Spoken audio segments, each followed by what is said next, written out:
dầu nó không gì nữa nó sẽ nó đi từ Sapa là nó lò rẻ hay này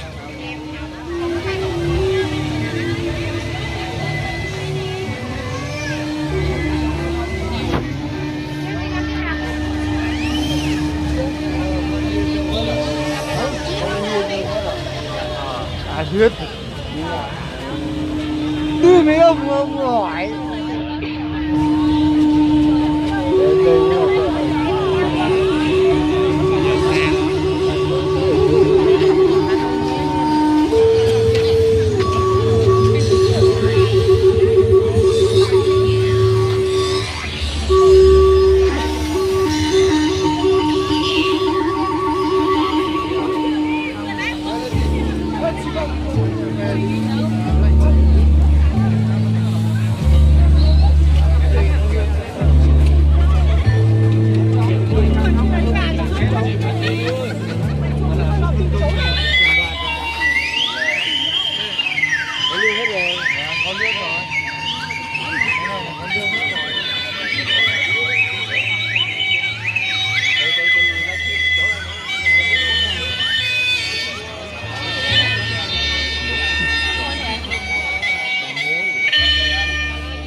Rồi thì tín bây giờ về 21 thì bây giờ bao nhiêu ngày?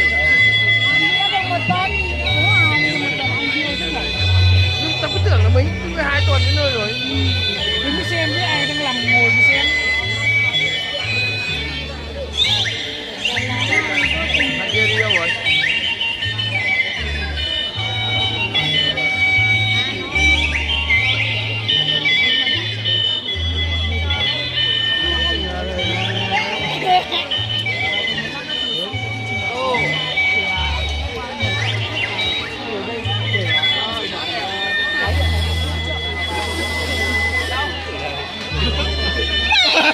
Phải đây. đây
nhớ dầu nó còn nhiều nữa nhưng tại Sapa nó lò rẻ hay này giờ mình lấy từ mua xì hải nó tôn tại Sapa nó mua xì nó khu lú sáu tông tại nó đó cũ cũng cho biết tôi gì biết chờ Sapa nhân tại Sapa khó chăng tại nó lò rẻ tê đi không nhiều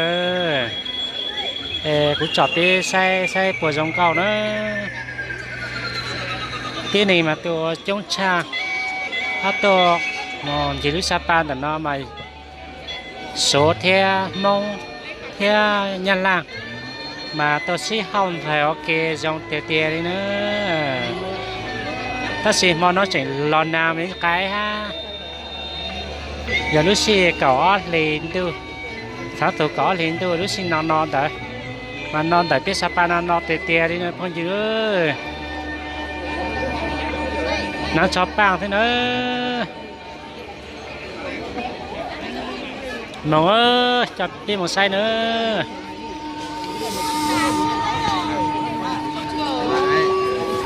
và cho quả xong là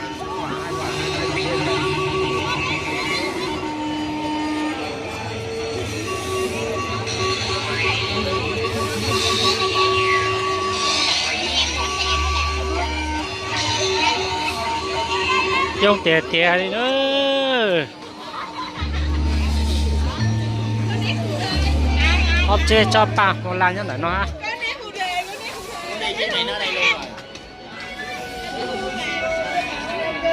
thưa quý vị, cứ vào chiều thứ 7 hàng tuần, nam thanh nữ tú khắp các làng xa bản gần lại xúm xính váy áo, hàng hóa cùng nhau xuống núi để kịp dự chợ phiên.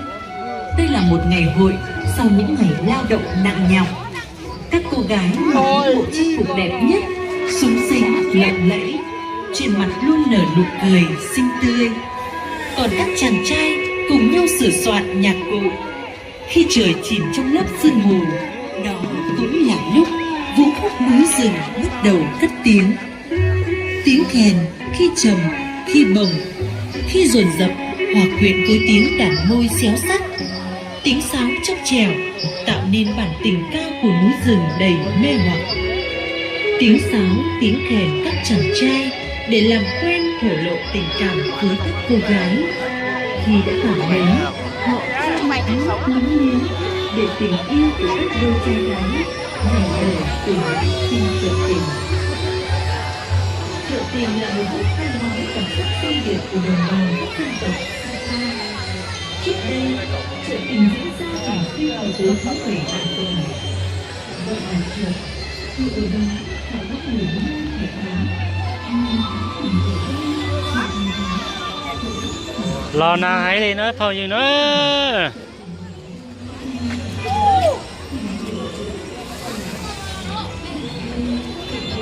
sao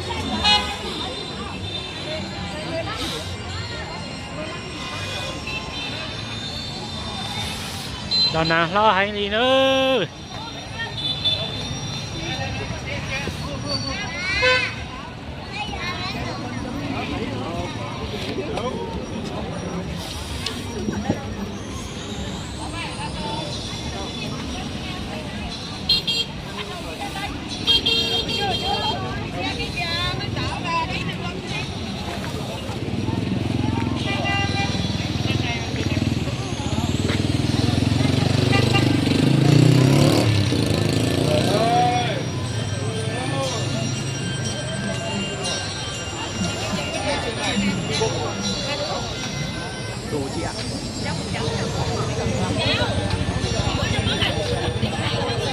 Đi có cặp cái điện thoại.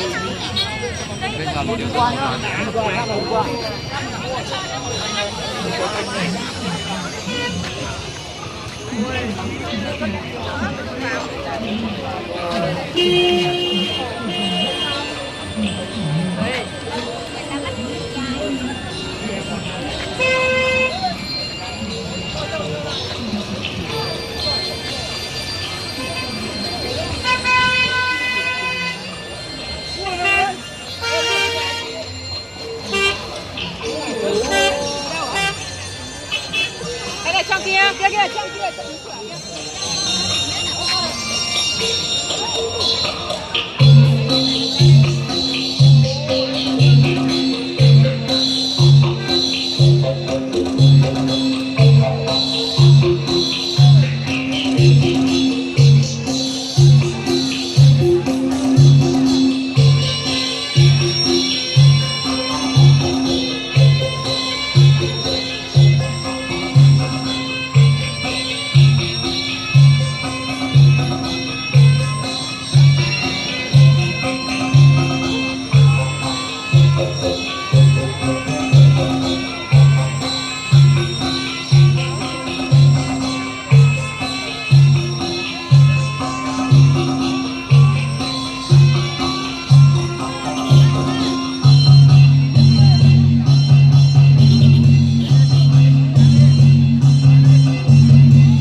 nhớ rồi nữa phòng nữa lúc xưa nó cũng chỉ biết gì nó thế có biết tụi thì nó cá nhân rồi ôi dạng từ lò tao dạng ta tại lúc xe sáng thế một cái giỏ của họ một nhà xí hải nó của họ tôi tại Sapa là nó có chọn biết sai đó